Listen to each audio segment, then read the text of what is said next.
So hi everybody, this is Guy Wolff. I'm doing just a little video on what's happening here in the fall. We get to a place where, well, first of all, this is a panchion, which is in Northern English. Actually, you see them all over Great Britain, but they're an English-style farm bowl. And what I was going to say is, in the fall, we find ourselves in a place where it's time to start doing giftwares. So this is a red clay batch of pottery that's going to be glazed. The modern glazing, if you're not doing lead, the old-fashioned form of lead, you know, when they say crystal clear, it's because that glaze was so clean and clear. The problem is this modern glazing, with things like, things that go back to a frit from borax, have a lot more opacity. And opacity means that the glaze ends up being much creamier. In other words, if you put a glaze thickly on here, it would look a little bit, instead of like a red pot, it would look like a red pot with shiny bits of drippy mayonnaise on it, which isn't so hot. But I'll show you some of the ways I've gotten around that problem using a borax glaze. So here we are looking at a pot that has been dried and then rubbed with copper oxide, and then afterwards glazed with this this particular glaze that's worked from borax. You can see how pink it is. That's because I've added something around 4% of iron. So in other words, what I'm doing is I'm putting an iron into the glaze to stop it looking like mayonnaise and maybe looking more like mustard, and then underneath it's sparkly because it has this copper coming through. And I'll show you what this looks like on the pots. So here's this graffito bird on a sort of a larger bottle or jug. This is a 25-pound pot. So what I've done is here we have this copper wash on the clay. You can see it if you look into the reading on that pot. And then, so there's copper washed onto the pot, and then the pot itself has these graffitos on them. This is sort of this kind of fish you see a lot in North Carolina. There was a Hartford potter that moved down there named Chester Webster. So this is a scratched on decoration that then is filled with copper, and then the decoration going on top. Behind it I have some slip trailed chargers. These are, the slip trailing is done with a pot with a quill sticking out of it, and then the gravity flow of that makes it's sort of like cake decorating but with heavy cream. So, and then up above I have here's a jug.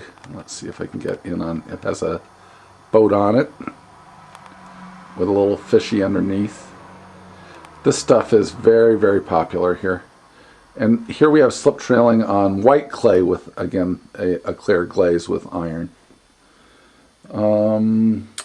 So this makes for a very saleable sort of giftware for this time of the year. Here we have a combination of, okay, so we have copper in sgraffito, and then slip trailing on the interior. And I'm just trying to see if I can find a little bit of this where the glaze is a little thicker. In this bowl I think we can see it. Okay, you see how that's gotten sort of murky? Well, if that didn't have the iron added to the glaze, that would look just like white mayonnaise, which is not very charming, really. But see how sparkly it gets when you have the copper? And when you get into these sort of sgraffito work, Let's see if it'll catch that. Yeah. When you fill the sgraffito work with copper, it really makes it pop. And I'm going to show two pieces to show the difference between with and without the copper. So here's a little bit of that glaze with no copper on it, but with just the iron. And it's okay. It's a little murky. But you can see there's sort of sgraffito work that you can just sort of barely see. Now look what happens when you take the same thing and add the copper to it. All that sgraffito work sort of pops out. I mean, it's just amazing how much better it is. So, you know, all the little dots and all the sgraffito work, and then this sort of element at the top that's very hard to get. You wouldn't see any of that without the copper. It's there, but it's just not, it doesn't have the same depth. Here's a group of slip-trailed pie plates. Oh, and these are kind of interesting. I'll get to those in a minute. But so some of these decorations are traditional from Weatheriggs Pottery, which is a shop I worked up in the north. This is a draped plate from New England with a bird, and the same with a bird over here.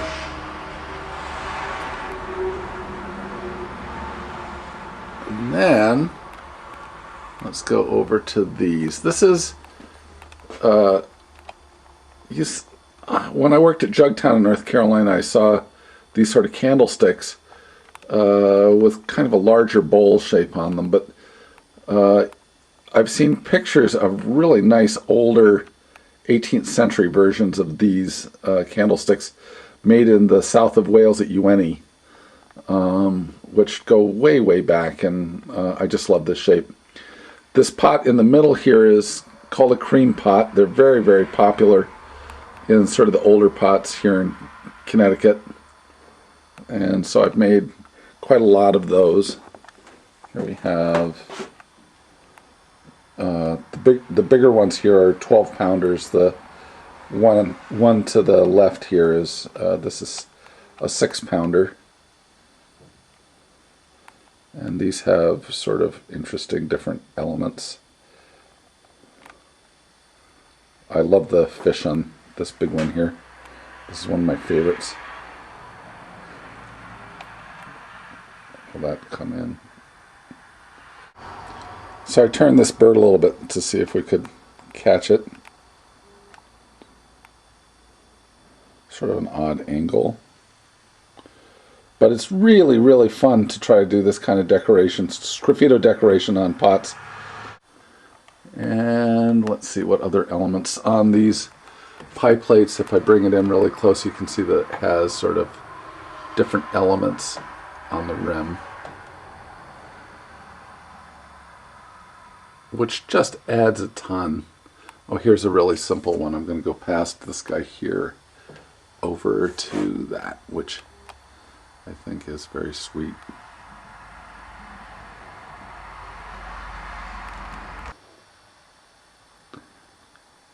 I don't know how well the light's working here, but sort of gives you a little bit of the slip trailing. Oh, here's some flattened.